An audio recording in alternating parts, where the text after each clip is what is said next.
Welcome to the Nerd Party.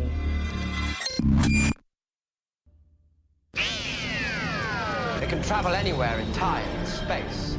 Off we go into time and space! So all of time and all of space is sitting out there. Welcome to Time and Space, one married couple's adventure through the Doctor Who universe. I'm Jessica Nunn. And I'm her also appearing companion, Phillip. Also appearing. I like that. It sounds like I'm running the show. Well, you are, darling. I don't think that I am. I'm just the good looks. You are just the good looks. That is a true story.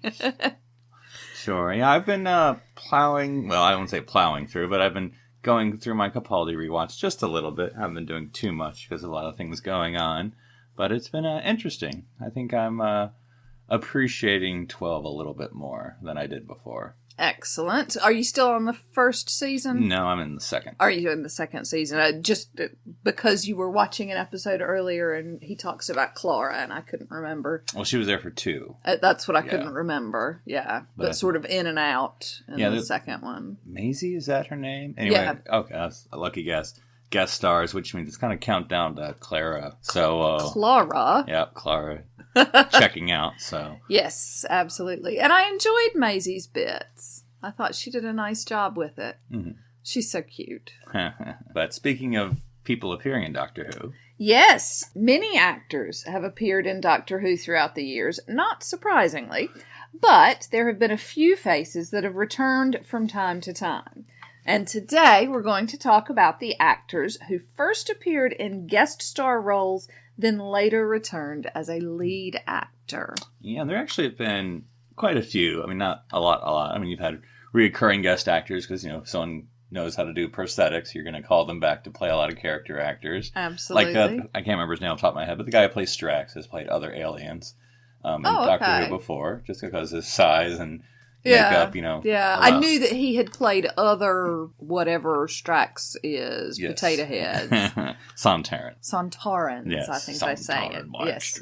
And of course, the woman who plays Vestra, she also played another one of Silurian. Yes, yeah, in the first time we see them. Right. And especially when you're probably playing those makeup-heavy roles, if you've shown that you can do it pretty good well, they're like, well, let's pick the person we know who can do it. Absolutely. Yeah. The first person I thought we'd talk about, and it's a little bit of a cheat because it's not Doctor Who standard, but she first appeared in Doctor Who, and that is Eve Myles. Yes. I know you've watched it more recently than me, but she first appeared as Gwyneth in The Unquiet Dead, starring, I suppose, one of your favorite authors, Charles Dickens. Yes, of course. Yeah, I had to get my brain in the right place. Yes, with the Charles Dickens episode and the morgue and the people who keep coming back to life. And yeah, and she plays the maid of the morgue.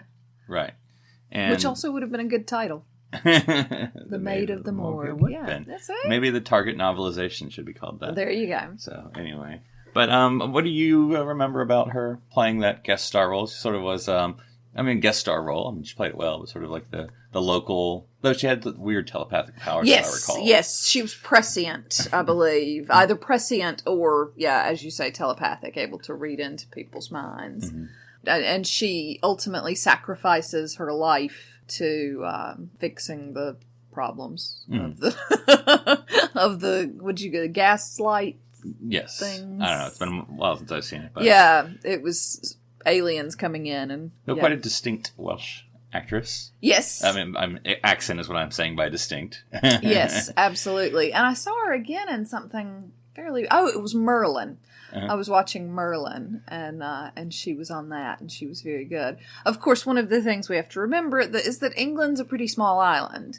So...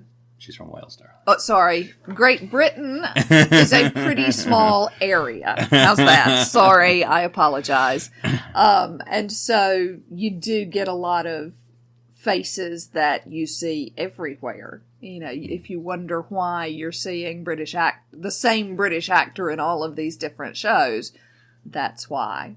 Like Martin Freeman, whom I absolutely adore, and he shows up everywhere. Now, of course, she would show up later as playing not Gwyneth, but Gwen Cooper in Torchwood. Yes. And I wonder if... I mean, I know that they talk about it at some point with being a relative or something, but I wonder when they first cast her if that was automatically the way they were going. If that's why they called her Gwen, if that's, if they... A running gag or whatever. Yes, even if it was a little bit of an in-joke that maybe not everybody remembered. But yeah, because it was in Journey's End when the 10th Doctor sort of met everyone, and when he saw Gwen Cooper... And Torchwood on screen. Sorry, I can't remember T-Boy's name for a moment. It was Yanto. Sorry. Yanto. And it was sort of like, hey, have you ever been to, da-da-da? And, I had an ancestor. So, yeah, I thought that was a little cute connection there. Yes. Because I think when that happens, because, this can happen in any TV show when you have a guest star and then they come back, because some Doctor Who's been 50 years, but, other even less long-running shows. Do you say something or do you just... play it off. Let it go, yeah. And I don't think Doctor Who is the type of program where you don't say something. I think you say something every time. It would have been interesting if they'd wanted to keep it going, though, if Gwen were slightly telepathic or something like that. That might have been an interesting addition to things. Would have been a good episode. Yeah. But nobody asked me. Nobody asked me when they were creating Torchwood what they should do with that character. Now, you haven't seen all of Torchwood. No, which is because you haven't shown me all of Torchwood. Well, I think, I can't remember when we stopped watching the reruns on Netflix. Season 2, maybe? It's before, yeah. I want to say season 2. But anyway, it's 2 seasons. Oh, fans can yell at me if I'm getting this wrong. It's 2 seasons. The 3rd season is, we'll mention this in a second, is sort of a mini-series. I don't know if there's a British word for mini-series, but mini-series. They just call it the series. Okay.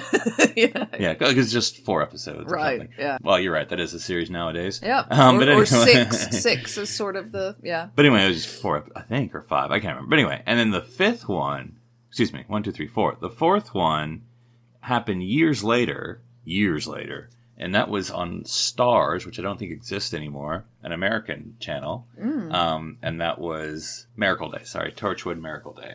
And I forget how many episodes. It was more of a proper, well, it was American, so it was more proper. Yes, yeah. It was our version of a mini-series, which would be 10. the British version of a series. Yeah. It all gets to be complicated when you try to do all the translations. But the only reason I say back, I think...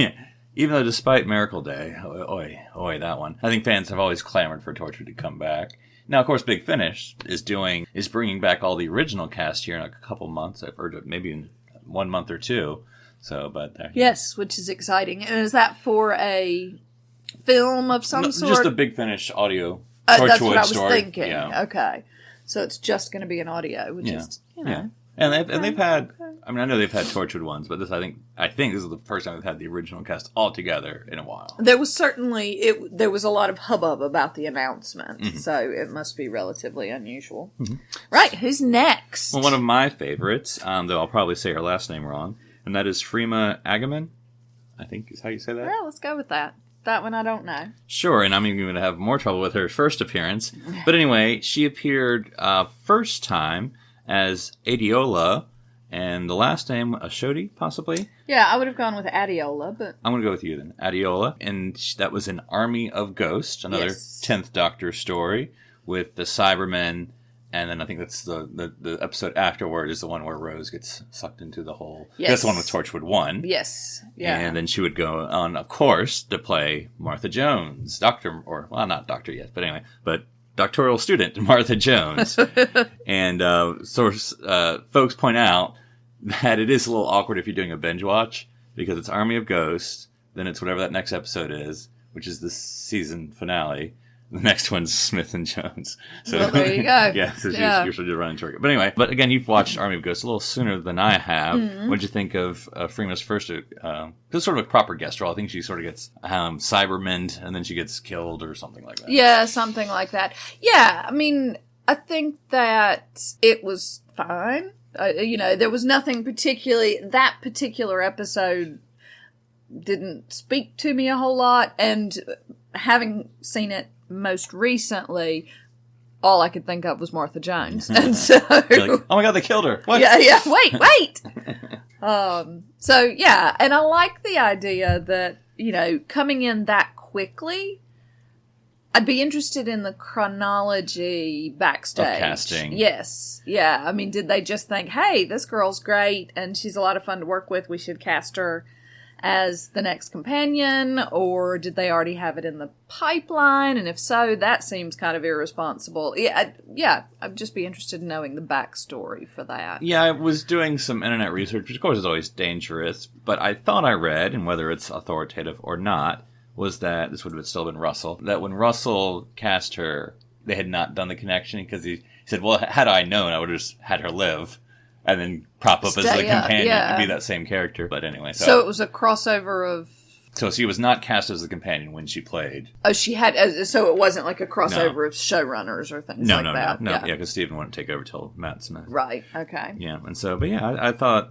Because with Eve, she's sort of the guest star of that episode. Yes. But with Freema, she's sort of like the person who gets killed. You're like, the person you're following. Yeah, I mean, she's got a relatively... She's sneaking off to make out with some other guy, and, but as you say, she does get killed, and these things happen. And they do make, and I don't have it in front of me, I think they do later make a reference that they were cousins. Yeah. Cousins, identical cousins. Oh, that's... There you identical, go. I was about to say. There we go. There's your Patty Duke reference for the show. For all the kids out there. Yeah. Shut your face. Let's move on. What's our third one? Our third one is, of course, Karen Gilliam. Is it a hard G? Sure. Yeah, okay, we'll go with that. Who was a soothsayer in the Fires of Pompeii. Right, which is an episode we will obviously be talking about a lot in this one. This was the one, I think I'd seen it, years ago, of course. And then later, after she was playing Amy, it would be like, oh, she was in the Fires of Pompeii. I'm like, where? And then I would see an image, I'm like, oh, okay, I guess maybe she was, because, there's a bunch of the soothsayers, or the Sisters of Sibylline, or whatever they're called. And I was like, oh, well, she's probably like the third one from the left. But then... just watching it this last one, I'm like, oh, she's like the main one. Well, I mean, like, she's not the main one, but she's the one you see the most of. Yes, she's most the screen one. Time. Absolutely. But, again, with this one, I think it's much easier because she's so made up. Right. Knowing who we're looking for, we could go, oh, yes, I can see it now. But it's like seeing her in Guardians of the Galaxy. You don't go, oh, yeah, there's Amy Pond right there with the weird shaved head thing. She's disguised enough, I think. And also, just because also the hood, I think, helps because you don't see all the shock of red hair and everything.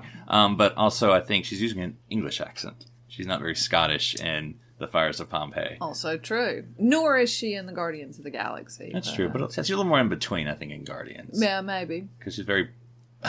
plain is not the right word I'm looking for, but very regular in Fires of Pompeii as far as... Yes. No brogues or lilts or anything of the sort. Of course, them going to play Amelia Pond, of course.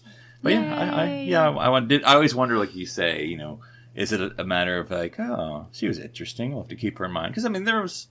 a few years. Well, I'm trying to think Fires of Pompeii. Yeah, it was a few years before the changeover. Because you still had a couple movies. It was Donna, so it was the last proper series. But you still had the specials and all that so it wasn't like instantaneous. So I wonder how much was back of the mind or just auditioned again. And like, remember me? I'm like, oh, okay. Yeah, it's hard to know those things. But one of the things that I like about Doctor Who is that people keep returning. Mm-hmm. Which suggests to me that for the most part, despite what Christopher Eccleston has recently said, it seems to be a good work environment. Mm-hmm. Because people do come back. People come back years. Sarah Jane comes back years and years and years later. And that I like that sort of family sense about the show. Mm-hmm. I like it personally to see it. I like to see everybody come back. But I also like the idea that all of these actors and performers want to come back. Yeah, I think it was definitely interesting to see her in both these roles. Yeah, of what it takes to sort of get cast again once you've sort of been in it. Yes, yeah. Does it help to have Doctor Who on your Rolodex when you go try out for Doctor Who again? Yeah, I would have thought so. I think it beats the heck out of having Holby City which is a resume builder that I would guess 97% of British actors have. Yes, I've done Holby City. Is that the Law and Order of American a little actors? Bit. Yeah, a little bit. Although, of course, now they've got Bradley Walsh from Law and Order, so maybe that's becoming the new British thing as well. Right, Well, so the big one, of course. Speaking of the Fires of Pompeii. Yes, Peter Capaldi. Yeah, now it's interesting because the reason, of course, I mean, we can watch this episode however we want to, but it's an extra on the complete Peter Capaldi Blu-ray, The Fires of Pompeii, which I thought was funny, so it made it easier to watch since I already had the Blu-ray in there. So and I'm going to get this name, this is a shot in the dark, Caecilius? I think it's a soft C. I think it's Caecilius. I think so. On the Fires of Pompeii. And, let's just start with that. How'd you think of his appearance in the Fires of Pompeii? I thought it was interesting, and I can't remember, having watched a lot of the extras on the Peter Capaldi Blu-rays, I forget who said, I don't know if it was Peter himself or someone who said Peter said this, that he never thought at this point in his life he'd ever be, the doctor or whatever, because, the time had passed, and so doing the Fires of Pompeii was the closest he would get, and so cool, because he's, not the youngest guy in the world, and so this is sort of like, oh, I'm in Doctor Who, okay, this is my chance. And so now, I assume he's not the oldest Doctor Who. he is the oldest Doctor Who. Is he really? Because remember, William Hartnell is not as old as he looks. No, William Hartnell absolutely, looks about 20 years older than he is. But I didn't know if any of this. So he was the oldest, and Matt Smith was the youngest. Yeah, so okay, so right there, quite a contrast. And of course, in the beginning times, the first 3, 4 Doctors are much older. Yeah. Isn't that the whole point of... Yeah, because Peter Davison, up till Matt Smith, was the youngest Doctor to ever be and number that 5. was a thing, that they had brought somebody in who was so young, right? Mm-hmm. Am I right about that? Yeah. So actually, Peter Capaldi falls into that canon quite nicely, But moving back to the Fires of Pompeii, I like that episode. I like the fact that they saved that family, and I think Peter Capaldi's a lot of fun with his, I bought the box because it's modern art. I think I like that. I think that's funny. Yeah, and he played an interesting character of sort of the time, playing the Roman in Pompeii, the father of the family. I like, when the Doctor asked what business he was in, he's like, the marble business, the best there is, and, all that stuff. But also to see the dynamics, and I don't know, I feel like it's pretty on the spot. I'm not a Roman expert, but, with the household gods and the way he related to his children, and he was proud of his daughter because she was going to be the sisters of the Sibylline and all that sort of things here. So, I thought it was all very interesting. Yes. And if I'm not mistaken, and you may correct me, but I believe they do reference it when he becomes the Doctor. I believe there's the smallest reference of, that face. Well, we're going to talk about that in a second. Oh, okay, sorry. Because I think that is, because just talking about Fires of Pompeii, like I said, a pretty good turn there. Someone who's, and I don't know all of Capaldi's CV, but I know he's an established actor. He's prolific. He's made a living at it. Yeah, and so to have him there, it was pretty cool. Now, I know you're not going to know this reference, but we still have to say it. He also played John Frobisher in Torchwood, Children of Earth. Now, this is the mini-series, the 3rd season. Oh, okay. So he plays an actual pretty main role in that. Oh. So when we get to that, you'll have to let me know what you think. So he had Fires of Pompeii, and then, I can't remember which one came first. I want to say Children of Earth came after, but I may be wrong on that. But anyway, he played 2 major memorable parts in the Doctor Who franchise. If you consider Torchwood part of the Doctor Who franchise, and I think for all intents and purposes you should. Yeah. And so... Yeah, no, I'm with you on that. So, but he sort of hit these 2 big points. And I thought, again, we won't talk too much about it since you haven't seen it, but I guess it played a very main guest star role in Torchwood of sort of being the lead non-Torchwood person. Yeah. That have to deal with the events that were going on. And so you can sort of see his range, because it's sort of a very... difficult things he has to do, so much like Fires of Pompeii, where you see the emotion. Mm-hmm. I know when we're listening to the extras, a lot of his fellow actors, or maybe it was even Stephen Moffat himself, who was saying that Peter has he thought the power did to convey a lot without saying it. Yes, yeah, it talks a lot about I think it was in the extra of seeing the symphony playing all the music and stuff, talking about the emotion behind creeps out a bit, I think. But it's interesting that he played two very visible characters before coming in as the Doctor. And again, I wonder what the conversation was. Did that hurt him? Was that something that the people were saying, oh, I don't know, we've seen this face twice now. Can we make him the Doctor? Or did it help him because he's great to work with? I'd just be interested in knowing I would have liked to have been in the room where it happened, I suppose. But anyway, so of course Peter would then get cast as the Doctor. I remember, and again, I don't know, you never know how to trust this stuff when they say it, but Stephen Moffat I heard one interview where he said Peter was on the list when they were looking at the 11th Doctor. Oh, right. And okay. again, you don't know if that's retrospective because it's after he's cast as 12. Yeah. Of course, of course you would say that.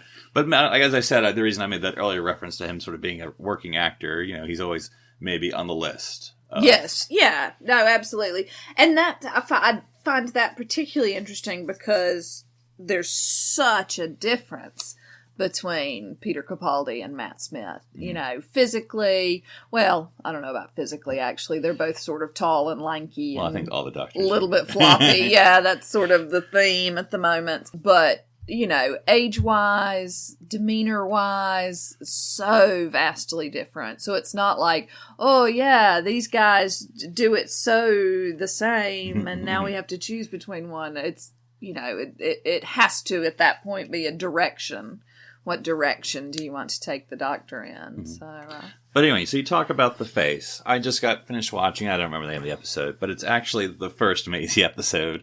I don't know. That's not what we're calling it. But anyway, so it's in the second series of Peter Capaldi of when he finally connects the dots. Because when he first regenerated in Deep Breath, I think that's what it's called, as the 12th Doctor, it's a very big question. Why do I have this face? Who found this face that I have? Why? What am I trying to tell myself something?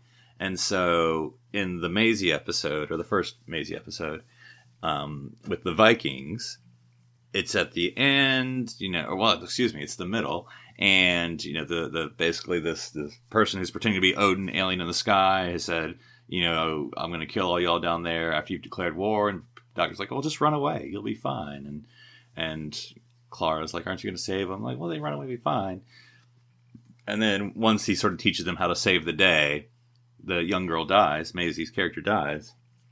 And he's like, oh, well, and about to go away. But then he sort of makes the connection. Why do I have this face? And because of the Fires of Pompeii, because he's always telling Clara about the rules. You can't do anything ripples in time. You can't be a tidal wave. Yeah. But then why do you have that face to remind me that you can save one? That I'm the Doctor and that I save people. Yeah. And so that's how they make that connection finally. Nice. Yeah. Aww. Yeah. Now I want to go back and watch it. And I have to be patient and go in the queue like it's supposed to be. But yeah, I mean, because it's, I don't think they heavily run it, but there's always the thing of why do I have this face? Where and I think, so I think it's interesting that they finally decided to make the connection. Finally. Yeah. Yeah. And Jodie Whittaker, as far as I know, has not appeared in Doctor Who. And as somebody at her age, and I'm not sure how old she is, I assume a little bit younger than I am, maybe. But for someone who has been a regular working actor in Great Britain, again, maybe she's got Holby City on her CV and not Doctor Who yet. But 35. 35. Oh, okay. My age. Your well, age. Younger than me, but all things considered. Yes. Yeah, 1982. Even though she has worked with Christopher Eccleston in Antigone, the stage production, was that at the National Theatre? I believe so. Was? And of course worked with David Tennant on Broadchurch, but this is her first go-round with Doctor Who, so that's very exciting. Right, so after that quick jump into the future, shall we hop into the TARDIS library?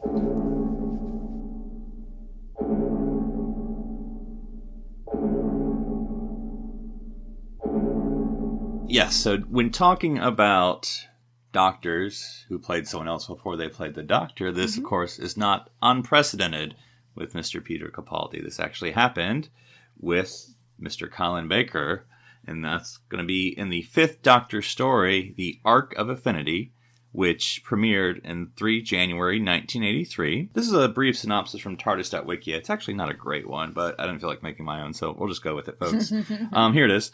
Omega, an ancient Time Lord made of pure antimatter, once defeated by the Doctor, this was in the 3 Doctors apparently, is plotting to cross over into this dimension by bonding with the Doctor. Meanwhile, the disappearance of a man in Amsterdam piques the curiosity of his cousin Tegan, who previously left the Doctor at Heathrow Airport and now finds herself at Omega's mercy. Fearing total destruction from the collision of matter and antimatter, the Time Lords recall the Doctor to Gallifrey to undertake the only viable solution, executing him. Dun dun dun! Dun, dun, dun. So Colin Baker, of course, the 6th Doctor, appears throughout this serial. Oh goodness, I should really look up the name of his character. But anyway, he plays sort of the head of the security force on Gallifrey with the Time Lords. And so what did you think of Mr. Baker in that appearance? Yeah, I quite enjoyed the serial anyway. Even though at first I was like, "Why are we watching this? Why are you making me watch this?" And your response was, "Wait for it." Commander Maxwell is his character. Okay. Commander Maxwell. Yeah, again, it's one of those things. Colin Baker is so quintessentially Doctor, and I think we've talked about this in the past, that, you know, he's only ever the Doctor. You know, anytime you see him doing anything else, it's Colin Baker as the Doctor, as whatever else he's doing. And so to see him before he's the Doctor, I also think it's fantastic that his entire role was to execute the Doctor. So we assume... You're like, mate, you haven't gotten the job yet. Okay, stop trying to kill him. We assume Wait that that's his plan, yes, to kill the Doctor and take his place straight away. And I think it's interesting because obviously he's not the villain of the story, but in a way he is. Or one of them, anyway. I mean, he's sort of the, I'm just following orders, sir, but they're pretty sucky orders. And he seems to relish it a little bit. Yeah, a little too much. Again, whether that's, you know, Colin Baker or his character. Yeah. But again, I know I always say that, but I'll say it every time. Nothing against Mr. Baker, but like, you know, it's obviously not a positive role. You know, like, oh, this guy is beating up the Doctor, and, you know, I suppose there are characters that you love to hate, but this one's pretty much like, oh, this guy's just being a blank. And then, so you don't think, you know what, who I want to be the Doctor? That guy. Yeah. You know, and then again, the 6th Doctor is not my favorite at all, so that doesn't even help matters even better. Well, and it's an interesting point in that, looking back at all of the other people who reappear, none of them play dreadful people. Right. They don't play bad guys in advance. So, yeah, it's an interesting, he plays a bad guy and then gets to be the Doctor. Right. And I remember seeing somewhere an interview with Colin Baker where he said, and I'll get the story wrong, but it's something like there was either a rap party for this episode or something.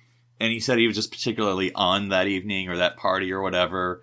And then John Nathan Turner, who was the showrunner, I guess it's sort of, oh, this Colin Baker fellow, I'll have to put him on my list, you know. And so when Peter, I guess, said he was leaving, I guess that he was sort of on the list there for just, I mean, because Colin Baker's like, oh, I guess, you know, just because, I think his version was that he got the job because he was funny at a party, basically. Particularly charming. Yeah. And Peter Capaldi lost out because obviously he was on the list at that point too.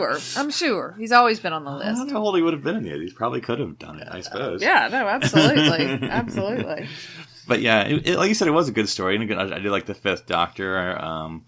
I did like the Doctor in Nyssa, which is what I always talk about, the 5th Doctor. And having forgotten the timeline, I was like, you know, they usually don't have their own episode. This is pretty nice. Oh, Tegan shows up. Okay. All right. Well, here she is. It was nice. Again, not that I hate Tegan, but I'm just like, oh, just like the two of them better. Because even Nyssa, she can sometimes be a very Vulcan, a very flat character, because she's a little bit more logical and scientific. But, you know, the Doctors can be funny, too. So you don't always have to have the companion be the crazy character. She can be the straight man, if you will. But anyway. So, yeah. But, I mean, yeah, Colin Baker throughout this episode is definitely lots of screen time. Yeah, very visible. Very Colin Baker. There's no makeup. It's just helmet occasionally. Yep, just an occasional helmet. And then, like you said, I did see a notation that he's only one of the few characters ever shoot the Doctor. Well, there you go. And then gets rewarded by getting to be the Doctor. All right, it's a very negative message, darling. Yeah, I know. Maybe Strax will be the next regeneration when Jodie's done with it. I'll really go back to a man so soon? No, okay. Look, I'm game for Missy. I'm game for Vastra. We've got some more women to work through. And if we're gonna go back to a man, Mickey Ricky might be looking for a job these days. Well, he's got a wife to support, right? Exactly. Oh, that would be funny. That would be interesting. Just a reminder that Noel Coward is married to Freema. Yeah, that would be interesting. Noel Clark, excuse me. Noel Clark. What'd you say? Noel Coward. Noel Coward, yes. Oh, no. Noel Coward would make a terrible Doctor. If he's on anybody's list, take him off now. Right, so what are we going to talk about next week, my love? Well, darling, I thought we'd kind of get into a bit of analysis. We're going to be actually looking at all the various intros to Doctor Who, the variations of the theme tunes, the graphics, and all of that. So. I'm looking forward to talking about the fact that at least one of them traumatized me in my childhood. So we'll be talking intros and theme tune arrangements and design and graphics and all that fun stuff. Particularly in light of all the new stuff that we're getting with Miss Whittaker. Yes, exactly. We always love seeing fan art. So if you know any good fan-made introductions, because of course the good trivia is that a fan-made introduction actually helped create the 12th Doctor's introduction. Oh. So they actually had the designer come in and basically, they not like steal his idea because he was there, but they basically, because the clocks was the fan one, and you compare it to the one they use now, and so, Yeah, sort of steampunked it up. Yeah. I kind of liked it. Yeah. That was nice. Well, until next time, darling, you're my favorite person to be guest appearing in my life, in all of time and space. I mean, technically, you're guest appearing in my life, but we won't split hairs, darling.